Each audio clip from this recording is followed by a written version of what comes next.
Olá pessoal, aqui quem fala é Michele Camargo. Estamos começando mais uma aula da nossa série Mecânica dos Fluidos Fácil e Descomplicada, desmistificando a mecânica dos fluidos. Essa é a aula 4, onde nós estaremos falando da lei de Newton da viscosidade e a viscosidade dinâmica. Também o que são fluidos newtonianos e o que não são e o que são fluidos não newtonianos.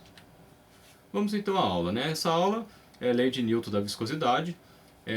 Vamos falar da viscosidade dinâmica ou absoluta, que é uma decorrência direta da lei, da lei de Newton da viscosidade. E também vamos falar o que são fluidos newtonianos e não newtonianos. Também são conceitos que são consequências da lei de Newton da viscosidade. Bom, vamos relembrar a última aula, porque mecânica dos fluidos é assim, né? A cada aula que você vai avançando, a gente vai acrescentando um conteúdo, vai acrescentando novos conceitos, e é aí que mora o perigo, né? Se você não entender um conceito anterior, você acaba sendo prejudicado. Então vamos falar. A gente falou na última aula de princípio da aderência. O que é princípio da aderência? É a característica que o fluido tem de se aderir à superfície que ele está em contato, e a partir daí que ele adere à superfície, ele tem a mesma velocidade da superfície, que é a consequência prática. Então, se eu tenho uma tubulação, por exemplo, o fluido que está em contato com a superfície da tubulação é justamente a velocidade do fluido naquele ponto vai ser a velocidade do tubo. Se o tubo está parado, então a velocidade do fluido naquele ponto vai ser zero. A gente falou das experiências das duas placas, onde a gente imaginou uma placa embaixo, uma placa em cima, um fluido no meio, a gente aplicou uma força. No caso do sólido, eu aplico a força, eu atinjo um novo patamar de equilíbrio. Dependendo do caso, se eu soltar ele volta, se eu tiver no limite elástico ainda da deformação do material, isso é visto lá em resistência dos materiais. Já no fluido, se eu fizer a mesma coisa, né, aplicar uma força, por menor que seja, eu já causo uma deformação permanente no fluido. Então é isso que vem o conceito técnico, digamos assim, de fluido é esse, né? Que quando eu aplico uma força tangencial à superfície do fluido, eu causo uma deformação permanente, por menor que seja essa força. Eu não consigo ter uma nova condição de equilíbrio como acontece com o sólido. E aí daí, né, a gente obteve o conceito de fluido, né, que a gente acabou de comentar. Bom, vamos voltar agora à experiência das duas placas. Da experiência das duas placas, nós podemos tirar conclusões muito importantes. O que a gente fez? A gente tem aí, no caso vocês estão vendo, uma superfície, que seria a superfície livre do fluido, aonde eu aplico uma determinada força inclinada. Nesse caso, essa força ela vai ser decomposta numa força normal. O que é força normal? É força perpendicular à superfície de aplicação. No caso, e também eu vou decompor uma parcela dela em força tangencial. Se você tem dúvidas sobre decomposição de vetores, é bom dar uma revisada. Bom, o que vai acontecer? A tensão de cisalhamento, aí você fala assim, o que é cisalhamento? Lá na resistência dos materiais, se você não estudou ainda, cisalhamento é justamente aquele esforço que tende a cortar o material. Digamos que você pega uma folha e quando você pega a folha, você puxa a folha e você rasga. Nesse esforço que você está fazendo, está sendo tangencial à folha e está causando a ruptura, o corte da folha. Isso é chamado cisalhamento. Então a tensão de cisalhamento, aí você fala, o que é tensão de cisalhamento? Ela é definida pela força tangencial aplicada dividido pela área de resistência onde a força está aplicando. Se você perceber que vai ser o mesmo conceito de pressão, que pressão também é força dividido por área. Aí você fala, qual é a diferença então de pressão e tensão? Tensão é algo que uma determinada substância, um determinado elemento sofre internamente, enquanto que pressão são esforços que são aplicados externamente no meu sistema. No caso também de uma tubulação, você pode falar assim, mas a tubulação, o fluido passa por dentro, imagina uma água, né, pressurizada, passa por dentro e tende a pressurizar de dentro para fora. Isso é verdade. Só que o material, a parede do material, que é que vai sofrer os esforços. E nesse caso vai ser um esforço interno também ao material. Continuando, outro fato importante da experiência é que a placa superior ela é acelerada pela aplicação da força. Isso é a própria lei de Newton. A lei de Newton, a segunda lei de Newton diz o quê? Que uma força aplicada numa determinada massa implica em uma aceleração. Então, se eu tenho uma força aplicada a um determinado corpo, eu vou ter uma aceleração proporcional ao valor da massa. Quanto maior, então vamos imaginar, vou empurrar um caminhão, é uma coisa, vou empurrar um carro pequeno, é outra. Então é isso que vai acontecer aqui. E o que é a aceleração? A aceleração é a propriedade que nos diz quanto que a velocidade está variando. Então a velocidade a cada instante ela varia. Então você pegou o carro, sentou, começou a acelerar. O que acontece? Sai de 0, depois a 10 km por hora, 20, assim por diante. Então nesse momento você está acelerando o carro, a velocidade está sendo alterada. E a taxa com que a velocidade está sendo alterada com o tempo chama-se aceleração. Parece óbvio, né? Mas às vezes as pessoas confundem, né? Então eu apliquei essa força tangencial e eu vou ter então uma aceleração da placa. Só que chega um determinado momento que a velocidade passa a ficar constante. Eu apliquei uma força constante na placa, essa placa começou a se mover, né? Ela sai de 0 e começa a se mover até um determinado trecho que a velocidade da placa é constante. E aí você fala assim, mas a gente acabou de comentar sobre a força de Newton, né, sobre a lei de Newton, onde a força é igual a massa vezes a aceleração. Se eu tenho força e tenho uma massa, obrigatoriamente eu tenho uma aceleração, obrigatoriamente, entre aspas, eu tenho uma velocidade se alterando. A velocidade da placa teria que se alterar. Mas aí que entra a questão. No caso, é a somatória de força, não uma força apenas. Então, para que a velocidade seja constante, a aceleração zero, eu tenho que ter somatória de forças que estão sendo aplicadas nesse corpo igual a zero. Nesse caso, onde eu tenho uma força aplicada e a minha placa começa a se mover numa determinada velocidade, então ela sai do zero, acelera, de repente ela começa a ficar constante, né? A velocidade constante. Eu tenho chamado aí equilíbrio dinâmico. Por que dinâmico? Porque eu estou em movimento. Então, lá da lei de inércia, que é a terceira lei de Newton, ela diz o seguinte, que o corpo mantém-se constante, em velocidade constante, ou se mantém em linha reta, exceto se eu tiver uma força externa aplicada. Então, para que eu tenha o equilíbrio dinâmico, eu tenho que ter somatória de forças igual a zero. E aí você pergunta, de onde vem então essa força que anula a força tangencial aplicada? É aqui que entra o princípio da aderência. Então você lembra do princípio da aderência? O que a gente acabou de falar? O princípio da aderência, o fluido ele se adere à superfície e adquire a velocidade da superfície. Bom, vamos fazer, portanto, o perfil de velocidades. Então tá aí a placa vermelha embaixo, a placa azul. Eu apliquei a força nessa placa azul, a placa vermelha continua parada. Vamos imaginar o caso da piscina lá que a gente comentou, né? Eu tenho a piscina, tenho o fundo da piscina e tenho a pranchinha daquela que o pessoal usa para fazer aula de natação. O que vai acontecer? A placa vai atingir uma velocidade constante. Bom, e daí? Daí que, como eu tenho embaixo velocidade zero e até em cima eu tenho uma velocidade constante, eu tenho aí o chamado gradiente ou perfil de velocidades, ou diagrama de velocidades, como está indicado aí. Cada livro chama de alguma forma. E aí o que acontece? Eu tenho o chamado deslizamento entre camadas, ou seja, como se eu tivesse, imagina que eu tivesse várias placas, imagina que eu tenho várias placas de fluido, e esse fluido ele está se atritando, você vê que ele está tendo uma certa resistência, essas duas espuminhas que eu estou usando aqui.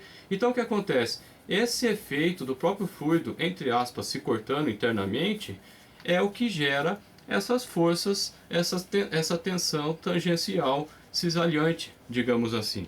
Então eu tenho que a tensão vezes a área vai ser uma força tangencial interna, então são várias forcinhas que eu vou ter criadas aí no fluido, que vão, todas somadas, são contrárias ao movimento, é igual ao atrito, né? Se eu empurrar para se aproximar, o atrito é sempre oposto, então ele atrapalha. Se eu puxar, ele atrapalha também, né? Então ele é sempre contrário ao movimento. Então se eu tenho um movimento no sentido, a força de atrito interna tangencial acontece no sentido oposto. Daí eu tenho o chamado equilíbrio dinâmico, ou seja, a somatória de forças igual a zero, e a velocidade então passa a ser constante. É assim que acontece. E aí o que Newton verificou? O Newton verificou que muitos fluidos, uma boa parte, a grande maioria dos fluidos que a gente encontra, essa tensão de cisalhamento que ocorre no fluido, ela é proporcional ao gradiente de velocidades. Ou seja, proporcional à variação de velocidades na direção de y. Nesse caso, a direção de y é da placa inferior, ou que a gente está dando exemplo do fundo da piscina, até a pranchinha que eu tenho em cima. Então, o que é lei de Newton da viscosidade? A lei de Newton da viscosidade é exatamente isso, que a tensão de cisalhamento é proporcional ao dV dy. Tem uma aula que a gente falou aqui que é dV dy, né, que a gente dá a conotação, interpretação dentro da engenharia do que seria o dV dy. dV dy nada mais é do que a variação da velocidade, variação com relação aqui, na direção y. Então o que eu tenho? Se eu pegar a tensão dividido por dV dy, que é justamente essa variação da velocidade na direção y, isso aí é uma constante. E aí o que seria? Os chamados fluidos newtonianos são exatamente os fluidos que obedecem essa lei. Então se eu tenho a tensão de cisalhamento proporcional a essa velocidade que se obtém, então eu tenho o chamado fluido não newtoniano, o fluido newtoniano. Se isso não acontece, então eu tenho os chamados fluidos não newtonianos. Então a gente coloca aqui um exemplo. Aí é uma mistura, né, de tipo maisena da vida com água numa determinada proporção. Veja que quando solta a bolinha, ela desmancha como se fosse um fluido mais viscosão. A partir do momento que a pessoa, ela, com a faca, com a colher, ela empurra de uma forma brusca, o que acontece? Ele passa a se comportar de uma outra maneira. Então esse é um exemplo, esse composto aí de maisena e água é um exemplo de fluido não newtoniano. Um outro fluido não newtoniano que não parece fluido é o asfalto. O que acontece com o asfalto quando ele é mal colocado, quando ele é mal feito? Numa avenida movimentada, você vê, né, o asfalto preto ali, depois de um determinado tempo, você começa a ver ele afundando e nas beiradas forma aquela borda. O que é isso? Nada mais é que o asfalto está escoando e formando aquela bolota, né, aquele calombo nas laterais. Então o asfalto ele tem que ser muito bem compactado para que ele fique realmente sólido. Então ele parece que é sólido, mas ele não é. Ele tem essa tendência aí de escoamento. Então essa constante de proporcionalidade da lei de Newton, da viscosidade, nada mais do que a chamada viscosidade dinâmica ou a viscosidade absoluta, que é usada a letra grega μ para aqui dentro da mecânica dos fluidos e na grande maioria dos materiais técnicos. Então o que acontece? A viscosidade absoluta ou dinâmica é a mesma coisa, ela é justamente essa proporção constante de proporcionalidade e ela depende do produto, do material. Então água é uma coisa, óleo é outra, dependendo do óleo, né? Você tem vários tipos de óleo, é outra, e assim por diante. Através dessa constante que é chamada viscosidade, eu consigo calcular qual é o valor da tensão de cisalhamento e a variação da velocidade com relação a y. Então a viscosidade é a propriedade que indica a maior ou menor dificuldade de um fluido escoar.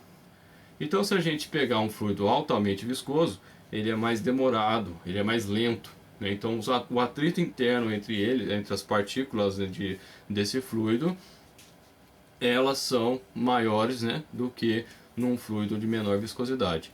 Então quanto maior μ, mais difícil é o escoamento.